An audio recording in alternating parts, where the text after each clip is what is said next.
Hello, fifth grade. This is your work for Friday, April 24th, and we're off to our almost weekend here, and we're going to be on lesson 96 here. You recall going back to lesson 95 and how we went over reciprocals. There was a reason for that because we're going to learn how to use reciprocals to divide fractions. Remember, going back to fractions, when we multiply fractions, we just multiply, numerator times numerator, denominator times denominator. Today I'm going to help you here, and we're going to go over the lesson today and know why we use reciprocals. Reciprocals can help us solve division problems such as the following here.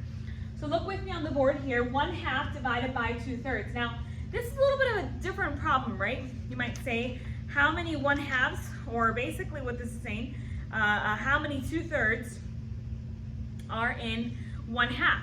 However, since 2/3 is more than 1/2, look here, the answer is less than 1, so we change the question to how much is 2/3 is in 1/2.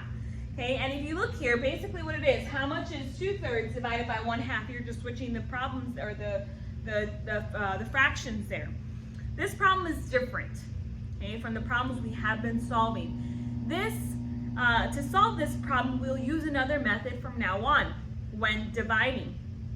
So pay attention, fifth grade, and if you get this, you're going to be able to get this easily if you understand it, if you pay attention. This method here, this method that we're going to use today, uses reciprocals to help us find the answers. We begin by asking a different question. How many 2/3 are in 1? So look at how this was here. We had 1/2 divided by 2/3. We begin by asking a different question. How many 2/3 are in 1? The answer is 3 over 2, which is the reciprocal of 2/3. The number of 2/3 is, step 1. Let me back up here. How many 2/3 are in 1? That's step 1. The answer is 3/2, which is the reciprocal of 2/3. Okay, the number of, step 2, the number of 2/3 is half the number of 2/3 in 1. So we multiply. What we have to do from now on when we're dividing here is basically multiply times the reciprocal. So you're not really dividing. Does that make sense? So let me get my chalk here. Oh, here it is. All right. So if you are looking at this and it's asking you, and you're doing this problem like this, the first thing you have to do is change 2/3 to the reciprocal, okay, and then switch it. Remember, reciprocal is just switching the numbers, and then multiply. You say, how is that possible? Yes, from now on division, you will inverse, or you will get the reciprocal of the second fraction here, and instead of dividing, you're going to multiply. So like this, 1 times 3 is 3, and 2 times 2 is 4. The answer is now 3/4. 3/4. Does that make sense? This method changes the division problem into a multiplication problem. Instead of dividing 1/2 by 2/3, we end up multiplying 1/2 by the reciprocal of 2/3. So basically what we did again is just basically switch this from here. We switched it to become this, and we also switched the division sign to multiplication. All right, did you see that, fifth grade? All right, let's look here. All right, let's look here. So we're going to be on example 1. Example 1. Divide 2/3 by 1/2. Remember, what you're going to do here is you're going to get the reciprocal of 2/2. So we're going to put this here. This first fraction stays the same, 2/3. We change this to multiplication, and then we get the reciprocal to get the answer. 2 times 2 is 4, and 3 times 1 is 3. However, my answer does not say like that. I must divide. So, because that's an improper fraction, I must divide. 4 divided by 3, that's 1. 1 times 3 is 3. Okay, my remainder is 1. My actual answer is 1 and 1/3.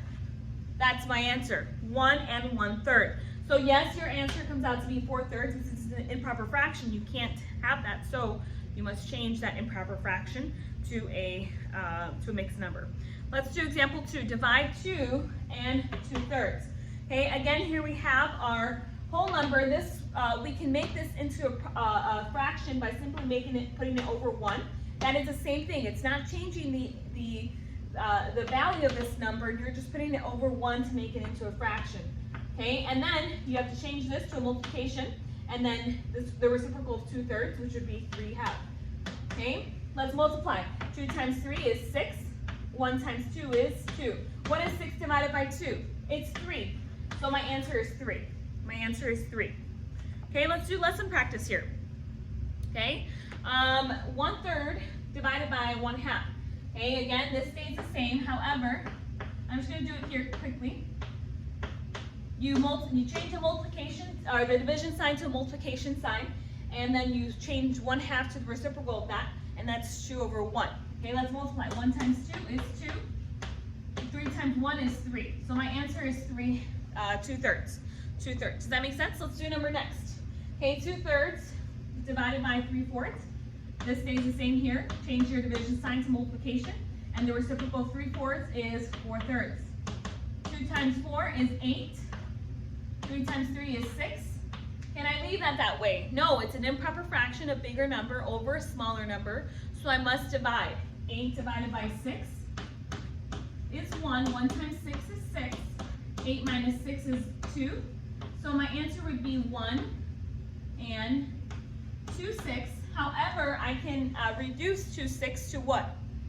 I can reduce that to 1 and 1/3. Remember, I can divide a number by those two there, and that gives me 1 and 1/3. Okay, if you still have trouble with reducing, make sure you go back to a couple lessons behind when we went over reducing fractions. Okay, number C, 2/3 divided by 1/2, or 1/4, sorry. 2/3 stays the same. Change the division sign to multiplication. Change the reciprocal, 1/4, which would be 4/1. 2 times 4 is 8. And 3 times 1 is 3. This cannot stay this way, 8/3. I must make sure that I make that into a mixed number. Okay, 8 divided by 3 is 2. 2 times 3 is 6. My answer is 2. So my fraction would be 2. Make sure you put the whole number here. 2 and 2/3. Okay, 2 and 2/3. All right, catching on? Okay, all right, let's go over another one here. Bring it on the chalk. 1/2 divided by 1/3. Again, I keep this the same. Multiply now. 3/1. The reciprocal 1/3. 1 times 3 is 3. And 1 times 2 is 2. Okay, so I must make this into a mixed number. Divide it again. I'm going to move over here. Okay, my answer would be 1 and 1/2 for this right here. Does that make sense? All right, last one here, and let me look at the time here. Okay, last one before we get to skipping to letter J. 3/4 divided by 2/3. 3/4 stays the same. Multiply now, and the reciprocal of 2/3 is 3/2. 3 times 3 is 6, and 4 times 2 is 8. Okay, I can reduce this fraction to what? Divide this by 2. Divide my fraction by 2. Remember, we're reducing fractions to the lowest terms. 6 divided by 2 is 3, and 8 divided by 2 is 4. So now I've reduced it to my lowest terms, and that's 3/4. All right, let's go to the next one here.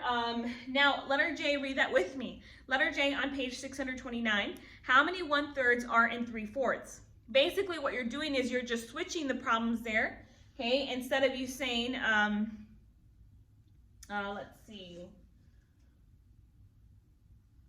Instead of you saying, I lost my train of thought. I had it when I wrote it down here, and then it changed. So now I'm kind of stuck here. Okay, so what we're going to do here is we are going to switch the way that it's written.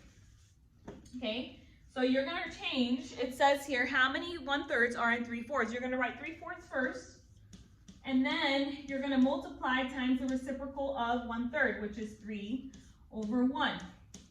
Okay, 3 times 3 is 9, and 4 times 1 is 4. I hope you can see there. Let's divide this. 9 divided by 4. 4 goes into 9 2 times. 2 times 4 is 8. 9 minus 8 is 1. My answer would be 2 and 1/4. 2 and 1/4. And I know my camera's kind of blurry there. Oh, I don't even think you were able to see it. Okay, there it is. All right.